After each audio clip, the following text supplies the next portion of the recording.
Hello વિદ્યાર્થી મિત્રો, આજે આપણે જીઓસી ના લેક્ચર નંબર 16 ની વાત કરવા જઈ રહ્યા છે।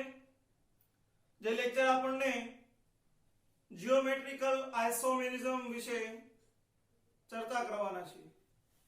જીઓમેટ્રિકલ આઇસોમેરિઝમ જુદા જુદા કમ્પાઉન્ડ ની અંદર જીઓમેટ્રિકલ આઇસોમેરિઝમ જોવા મળે છે। કેટલા પ્રકારની જીઓમેટ્રિકલ આઇસોમેરિઝમ છે, કેવા એના રૂલ્સ છે અને લાસ્ટમાં કઈ રીતે જીઓમેટ્રિકલ આઇસોમેરિઝમ ને આપણે કેલ્ક્યુલેટ કરી શકીએ છીએ। Geometrical આઇસોમેરિઝમમાં સિસ trans Ez sin nt આ ડિફરન્ટ ફંક્શનલ ગ્રુપ ધરાવતા સંયોજનનો આપણે અભ્યાસ કરીશું। હું છું આઈકે સર અને તમે તમારી favourite channel Green Chem YouTube channel નિહાળી રહ્યા છો। Let's start with geometrical isomerism. સૌપ્રથમ આપણે તેની ડેફિનેશન જોઈએ। Molecular formula and structure formula એટલે કે આણ્વીય સૂત્ર અને બંધારણીય સૂત્ર સમાન હોય, પરંતુ બંધારણીય સૂત્રમાં પરમાણુઓની અવકાશીય ગોઠવણી અલગ હોય। આણ્વીય સૂત્ર બંધારણીય સૂત્ર બંને સમાન, પરંતુ બંધારણીય સૂત્રમાં પરમાણુઓની અવકાશમાં ગોઠવણી અલગ હોય તેવા સૂત્રોને એકબીજાના જીઓમેટ્રિકલ એટલે કે અવકાશીય આઇસોમર તરીકે ઓળખવામાં આવે છે, સમઘટક તરીકે ઓળખવામાં આવે। આ પ્રકારની સમઘટકતા આલ્કીનમાં જોવા મળે છે, સાયક્લો આલ્કેનમાં જોવા મળે છે। ત્યારબાદ કાર્બન દ્વિબંધ નાઇટ્રોજન થી આવેલા ઓક્સાઇડ સંયોજનો, આલ્ડિહાઇડ હોય તો આલ્ડોક્સાઇડ, કીટોન હોય તો કીટોક્સાઇડ સંયોજનમાં જોવા મળે છે। એઝો કમ્પાઉન્ડ નાઇટ્રોજન દ્વિબંધ ધરાવતા સંયોજનોમાં પણ આ પ્રકારની સમઘટકતા જોવા મળે છે। આ દરેક સંયોજનો જીઆઈ ધરાવતા હોય। કાર્બન કાર્બન સિંગલ બોન્ડ હોય મુક્ત શૃંખલાવાળા, તેમાં પરમાણુઓનું પરિભ્રમણ શક્ય હોવાથી અથવા તો કાર્બન પરમાણુનું સંકરણ sp3 હોવાથી તેમાં જીઓમેટ્રિકલ આઇસોમેરિઝમ જોવા મળતા નથી, એના જીઆઈ ન બને। કાર્બન કાર્બન સિંગલ બોન્ડના જે છે આપણે રોટેશન કરાવી શકીએ, રોટેશન થાય અને જીઓમેટ્રી ચેન્જ થાય, જીઆઈ દર્શાવે નહીં। પરંતુ આલ્કીનમાં દ્વિબંધ છે એનું રોટેશન આપણે કરાવી શકતા નથી, એ રોટેશન ન થાય પરંતુ દ્વિબંધ સાથે અટેચ રહેલા પરમાણુઓના રોટેશનથી આપણે જુદા જુદા પ્રકારના સમઘટકો લખી શકીએ છીએ। એટલે આ સંયોજનોમાં જે છે કાર્બન કાર્બન સિંગલ બોન્ડમાં મુક્ત પરિભ્રમણ હોવાથી શક્ય નથી, જ્યારે કાર્બન કાર્બન દ્વિબંધ અથવા તો દ્વિબંધ યુક્ત સંયોજનોમાં પરિભ્રમણ શક્ય ન હોવાથી તેના જીઆઈ શક્ય છે। સૌપ્રથમ આપણે જોઈએ આલ્કેન સંયોજનોમાં સમઘટકતા, અને એ સમઘટકતા છે સિસ એન્ડ ટ્રાન્સ। આલ્કીનમાં સિસ એન્ડ ટ્રાન્સ પ્રકારની સમઘટકતા જોઈએ। સિસ સમઘટક એટલે શું? દ્વિબંધ યુક્ત કાર્બન, આ કાર્બન કાર્બન દ્વિબંધની એક જ બાજુ સમાન પ્રકારના પરમાણુ આવેલા હોય, આ એક જ સમતલમાં સમાન પ્રકારના પરમાણુ આવેલા છે। કાર્બન કાર્બનની દ્વિબંધના એક જ સમતલમાં સમાન પરમાણુ આવેલા હોય તો તેને સિસ કહેવાય। જેમ કે બે બી પરમાણુ અને બે એ પરમાણુ સમતલની એક તરફ છે, માટે તે સમઘટક સિસ કહેવાય। જ્યારે ટ્રાન્સ સમઘટકમાં સમાન પરમાણુઓ સમતલની દ્વિબંધની એન્ટી પોઝિશનમાં, વિરુદ્ધ પોઝિશનમાં આવેલા હોય, આ દ્વિબંધની વિરુદ્ધ પોઝિશનમાં બે બી પરમાણુઓ આવેલા છે, માટે તેને ટ્રાન્સ સમઘટક કહેવાય। અહીંથી આપણે એનું રોટેશન બી તરફ કરીએ અને બી નું રોટેશન એ તરફ કરીએ એટલે આ રોટેશન થી એક કાર્બનના રોટેશનની પરમાણુના રોટેશનથી સિસ માંથી ટ્રાન્સ સમઘટક બનાવી શકીએ છીએ। જો એક્ઝામ્પલ 1,2 ડાઇક્લોરોઇથીન, કાર્બન દ્વિબંધ કાર્બન, સમતલની એક બાજુ બે હાઇડ્રોજન અને અન્ય એક બાજુ બે ક્લોરીન છે, જ્યારે ટ્રાન્સ સમઘટકમાં બે ક્લોરીન એકબીજાની એન્ટી પોઝિશનમાં છે। સેમ હાઇડ્રોજન માટે પણ આપણે કહી શકીએ કે હાઇડ્રોજન એકબીજાની એન્ટી પોઝિશનમાં છે, માટે તે ટ્રાન્સ સમઘટક કહેવાય। સેકન્ડ એક્ઝામ્પલ આપણી પાસે છે મેલિક એસિડ। મેલિક એસિડમાં કાર્બન કાર્બન દ્વિબંધ જો તો બંને હાઇડ્રોજન સમતલની એક તરફ, બંને એસિડિક ગ્રુપ એક તરફ છે। આ example number 1 2 3 4 butane 2-in-1,4-dioic acid એનું IUPAC નામ આપણે લખી શકીએ। એનું એક્ઝામ્પલ છે મેલિક એસિડ ટ્રાન્સ સમઘટક। કાર્બન છે એના બીજા કાર્બનના પરમાણુનું આપણે અલ્ટર રોટેશન કરાવીએ, હાઇડ્રોજનને એના વિરુદ્ધ તરફ લખવામાં આવે તો એસિડ અને હાઇડ્રોજન એકબીજાના વિરુદ્ધ તરફ લખવાથી ટ્રાન્સ સમઘટક બનશે ટ્રાન્સ ફ્યુમેરિક એસિડ. સિસ સમઘટક હોય તો મેલિક એસિડ કહેવાય, ટ્રાન્સ સમઘટકમાં નામ થશે ફ્યુમેરિક એસિડ. તફાવત જોઈએ, ટ્રાન્સ છે એ મોર સ્ટેબલ હોય ધેન સિસ. શા માટે?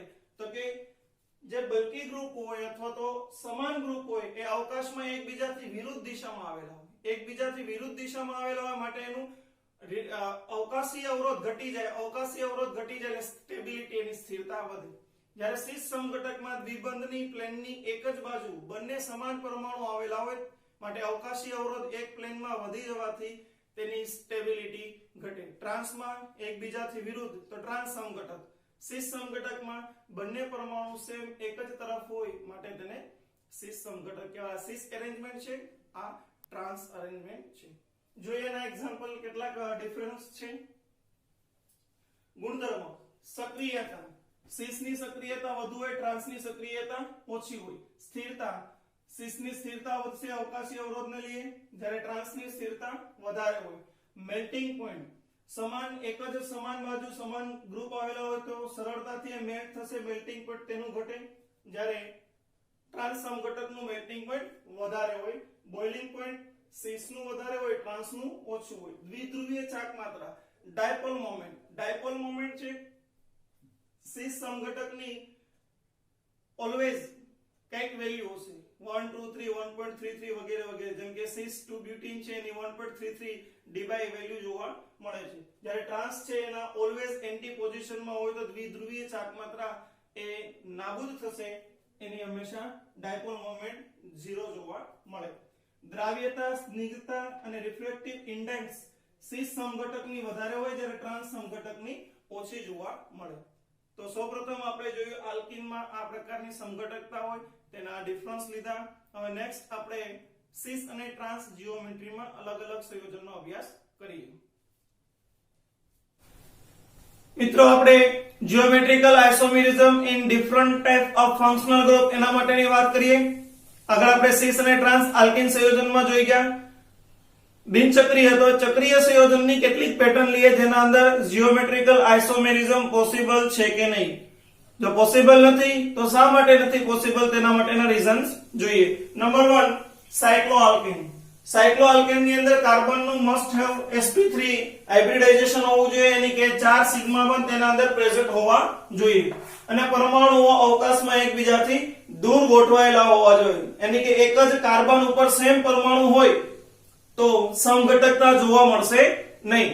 અલગ અલગ અથવા પાસેના કાર્બન પરમાણુ પાસે સમાન પરમાણુ આવેલા હોય, ક્રિયાશીલ સમૂહ હોય તો સમઘટકતા દર્શાવે. એક્ઝામ્પલ નંબર 1 જોઈએ. 1,2 ડાયમિથાઇલ સાયક્લોપ્રોપેન. 1,2 ડાયમિથાઇલ સાયક્લોપ્રોપેન એના માટેની વાત. કાર્બન નંબર 1 અને 2 પાસે મિથાઇલ સમૂહ છે, એક જ સેમ ડિરેક્શનમાં છે માટે તે સિસ સમઘટક કહેવાય. આ મિથાઇલ સમૂહ એકબીજાથી વિરુદ્ધ છે માટે ટ્રાન્સ સમઘટક તરીકે ઓળખવામાં આવશે.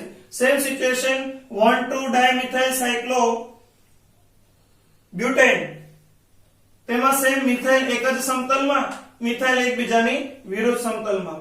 1,2 ડાયક્લોરો સાયક્લોહેક્સેન, બંને ક્લોરીન એક જ સાઈડ, સિસ સમઘટક, બંને એકબીજાની વિરુદ્ધ સાઈડ, ટ્રાન્સ સમઘટક કહેવાય. Second one, cycloalkane compound. Cycloalkane કમ્પાઉન્ડમાં બે કન્ડિશન છે. If carbon is less than 7 કરતા ઓછા કાર્બન ધરાવતી પ્રણાલી જીઓમેટ્રિકલ આઇસોમેરિઝમ દર્શાવતું નથી. 7 સુધીમાં માત્ર ને માત્ર સિસ સમઘટક જોવા મળે, ટ્રાન્સ સમઘટક જોવા મળતું નથી. શા માટે આવું થાય? 1,2 ડાયમિથાઇલ સાયક્લોપ્રોપીન, સાયક્લોબ્યુટીન, સાયક્લોહેક્ઝીન આ દરેકમાં 3 કાર્બન, 4 કાર્બન અને 6 કાર્બન છે, યાની કે 7 કરતા ઓછા કાર્બન છે. માત્ર ને માત્ર સિસ સમઘટક થાય અને ટ્રાન્સ સમઘટક શા માટે શક્ય નથી? હાઇડ્રોજન પરમાણુઓ જે છે તેની ઉષ્મીય સ્થિરતા વધારે હોવાથી તેને આપણે ટ્રાન્સ પોઝિશનમાં મોકલી શકતા નથી. અને ટ્રાન્સ પોઝિશન આપણે વિચારીએ તો આવી થશે. આ સિસ એક તરફ હોય તો એના વિરુદ્ધ તરફ જે છે આપણે ટ્રાન્સ, જેને શક્ય કરી શકતા નથી. માટે 7 કે તેનાથી ઓછા કાર્બન ધરાવતા સંયોજનો માત્ર ને માત્ર સીસ સમઘટક દર્શાવે ટ્રાન્સ સમઘટક જોવા મળતું નથી. નંબર 2, જો કાર્બનની સંખ્યા 8 કે તેનાથી વધી જાય તો દ્વિબંધના સ્થાનફેર કરવાથી આપણે જ્યોમેટ્રિકલ આઇસોમેરિઝમ સીસ એન્ડ ટ્રાન્સ કરી શકીએ છીએ, તો પરમાણુઓના સ્થાનફેરથી ક્રિયાશીલ સમૂહના સ્થાનફેરથી કરી શકીએ છીએ. એક્ઝામ્પલ નંબર આપણી પાસે છે 1,4 ડાયમિથાઇલ સાયક્લોહેક્ઝેન. એની અંદર આપણે જોઈ શકીએ છીએ કે બંને મિથાઇલ પરમાણુ સમતલની એક તરફ આ વેજ એન્ડ ડેશ ફોર્મ્યુલાથી હોય, આ સમતલમાં આપણી તરફ અથવા તો આપણાથી વિરુદ્ધ તરફ આવેલા પરમાણુઓ છે. સેમ એની એન્ટી પોઝિશનમાં બંને મિથાઇલનો આપણે સ્થાનફેર કરાવીએ તો ટ્રાન્સ સમઘટક શક્ય છે. ત્યારબાદ કમ્પાઉન્ડ છે આપણી પાસે એલિન્સ. એલિન્સ એટલે કે કાર્બન કાર્બન દ્વિબંધ ધરાવતી રચના.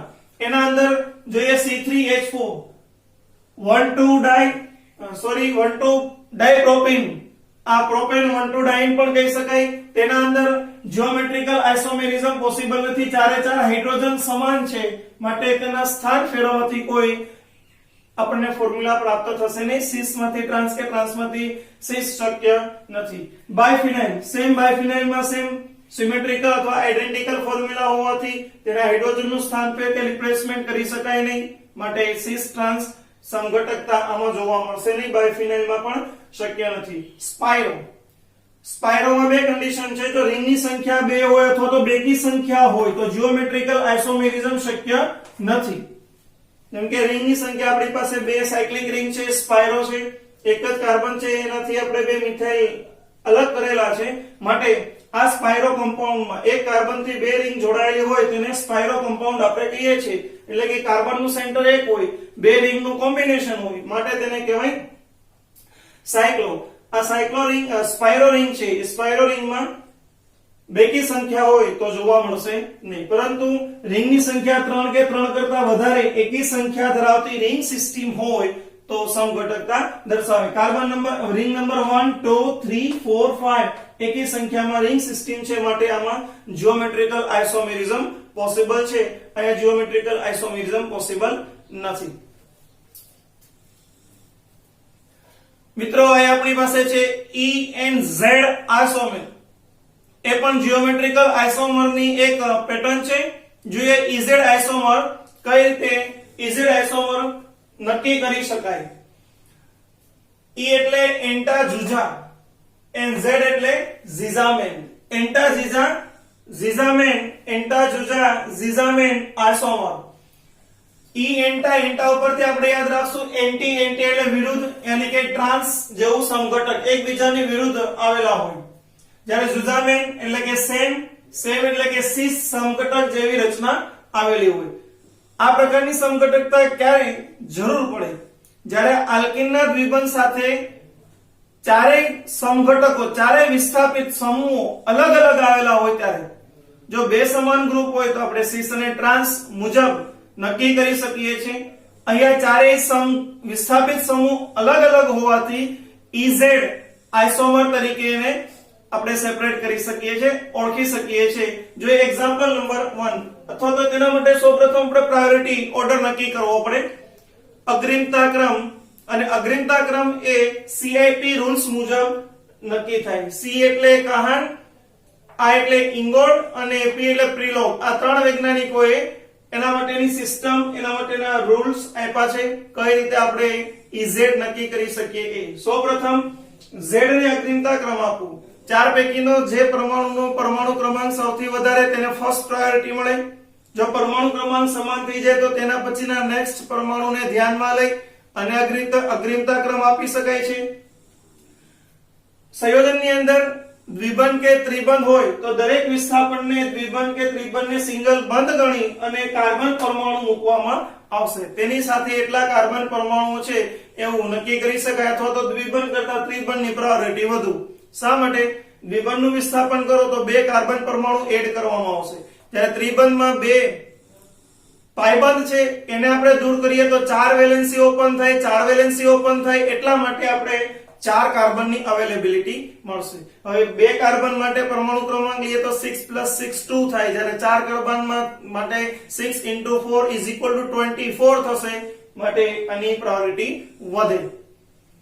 સમસ્થાનિક હોય તો શું કરી શકાય? સમસ્થાનિકમાં પરમાણુ ક્રમાંક ધ્યાનમાં લેવામાં નથી આવતો. સમસ્થાનિકના કિસ્સામાં પરમાણુય દળ એટોમિક માસ ને ધ્યાનમાં લેવામાં આવે છે અને જેમ એટોમિક માસ વધુ તેમ તેની પ્રાયોરિટી વધશે.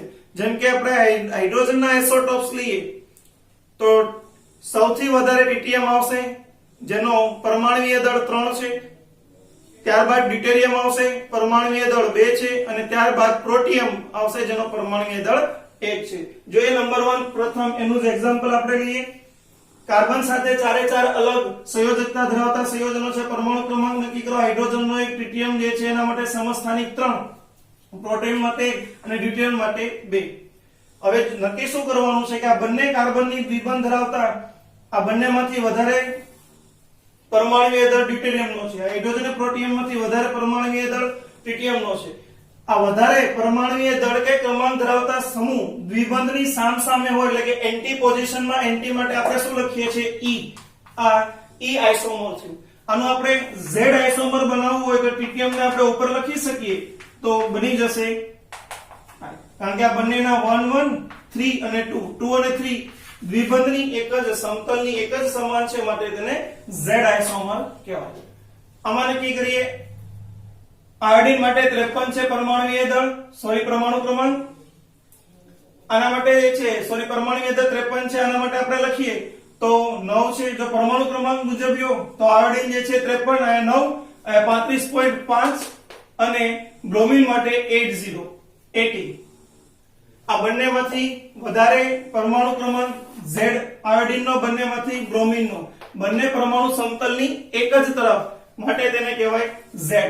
બ્રોમિન અને ક્લોરીનના સ્થાનફેર જો કરવામાં આવે તો આપણને અન્ય આઇસોમર મળશે જેને આપણે કહી શકીએ છીએ આયોડિન એન્ડ ફ્લોરિન.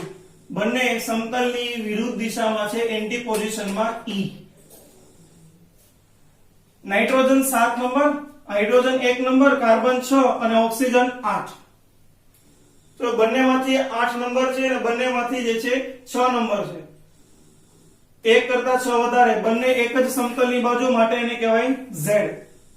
આનો E બનાવવો હોય તો NH2 નો કાર્બન દ્વિબંધ CH3 હાઇડ્રોજન NOH આ રીતે આપણે બનાવી શકીએ. આ સમઘટકને આપણે આમ લખીએ તો 1 અને 6 અને અહીંયા OH NH2 7 અને 8 બંનેમાંથી ઉપરની તરફ બંને સેમ ડિરેક્શનમાં છે તો સેમ ડિરેક્શનમાં આપણી પાસે થશે Z.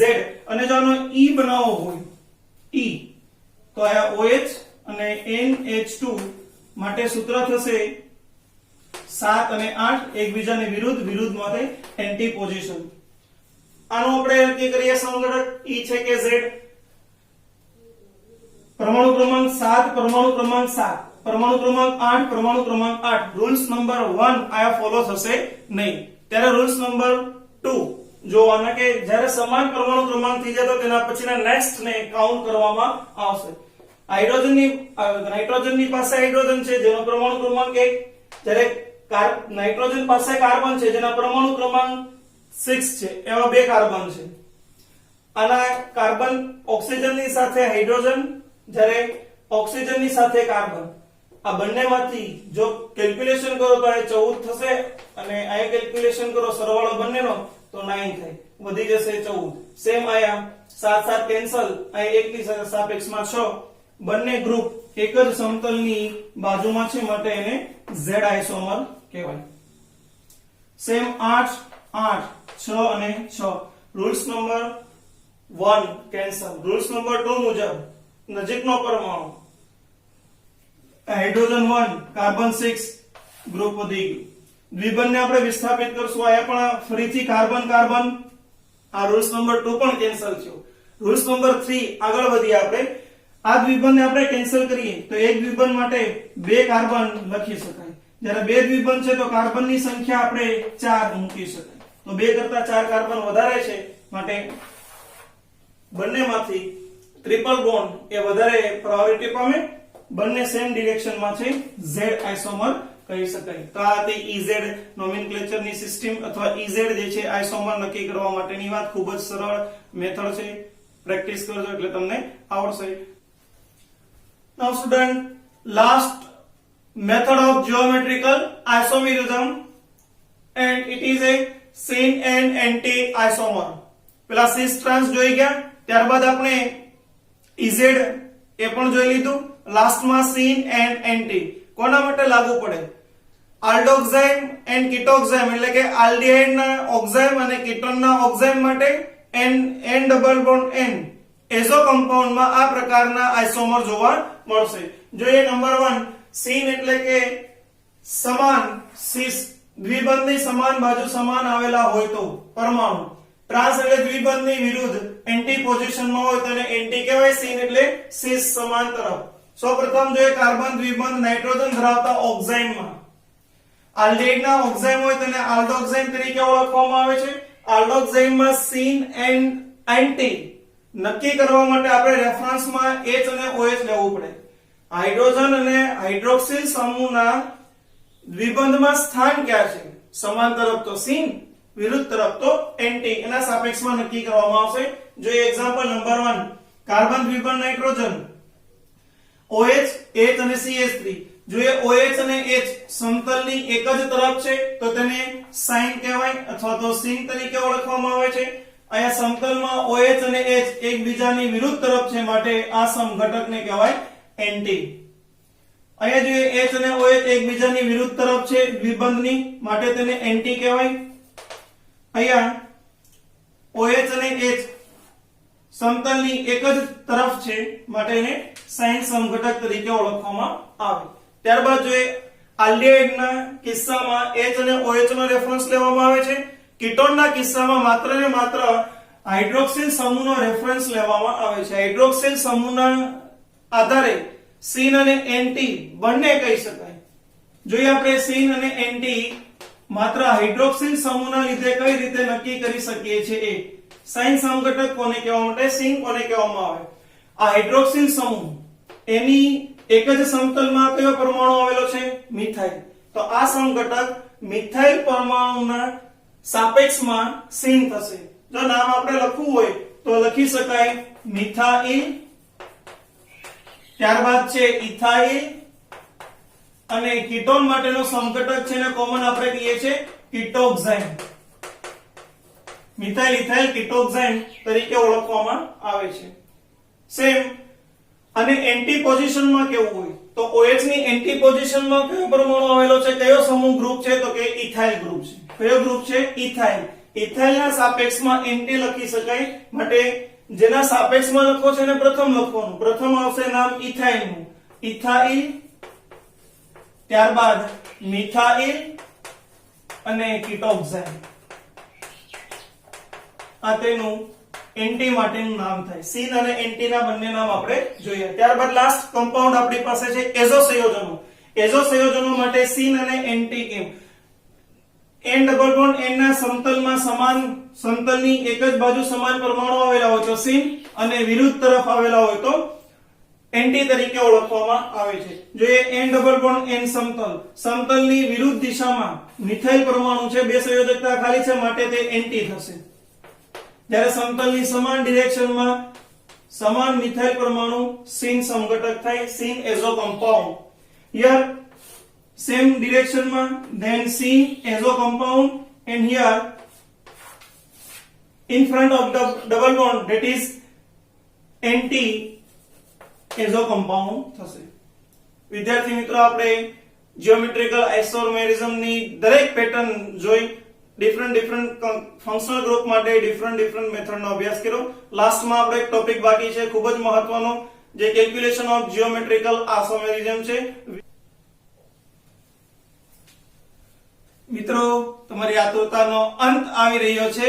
આજે આપણે અત્યારે GOC નો લાસ્ટ ટોપિક ભણવા જઈ રહ્યા છે જે કેલ્ક્યુલેશન ઓફ જીઓમેટ્રિકલ આઇસોમેરિઝમ છે with the use of formula. આજનો આ વિડિયો ખૂબ લાંબો છે પરંતુ એક જ એપિસોડમાં આપણે સંપૂર્ણ જીઓમેટ્રિકલ આઇસોમેરિઝમ ને સમાવી લીધેલો છે. આનાથી એક્ઝામ પોઈન્ટ ઓફ વ્યૂ દરેક ક્વેશ્ચન અને દરેક પેટર્નનો સમાવેશ થઈ ગયો છે. તો આ ઓલ એપિસોડના વિડીયોને તમે નિહાળજો, અભ્યાસ કરજો અને પ્રેક્ટિસ કરજો. જોઈએ જીઓમેટ્રિકલ આઇસોમેરિઝમની કેલ્ક્યુલેશન કઈ રીતે કરી શકાય તે. સૌપ્રથમ એકથી વધારે જ્યારે પાયબંધ હોય ત્યારે આનો ઉપયોગ થાય. એક પાયબંધ હોય તો સિસ ટ્રાન્સ અથવા તો સિસ ટ્રાન્સ પછી આપણે ઇઝેડ જોયું, સિન એનટી જોયું, એ મુજબ આપણે નક્કી કરી શકીએ છીએ જીઆઈ. પરંતુ જ્યારે એકથી વધારે પાયબંધ હોય ત્યારે આપણે આ નક્કી કરી શકીએ છીએ. જો પાયબંધ અને છેડા પરના પરમાણુ અલગ હોય ત્યારે તેવા સંયોજનને અસંમિત સંયોજન તરીકે ઓળખવામાં આવે છે. બે પ્રકારના સંયોજનો છે, સંમિત અને અસંમિત. અસંમિત એટલે કે પાયબંધની સંખ્યા સમાન હોય અથવા ન પણ હોય. બીજી વાત, છેડા પરના પરમાણુઓ જ્યારે અલગ અલગ હોય ત્યારે એવા સંયોજનને આપણે અસંમિત સંયોજન તરીકે ઓળખીએ છીએ.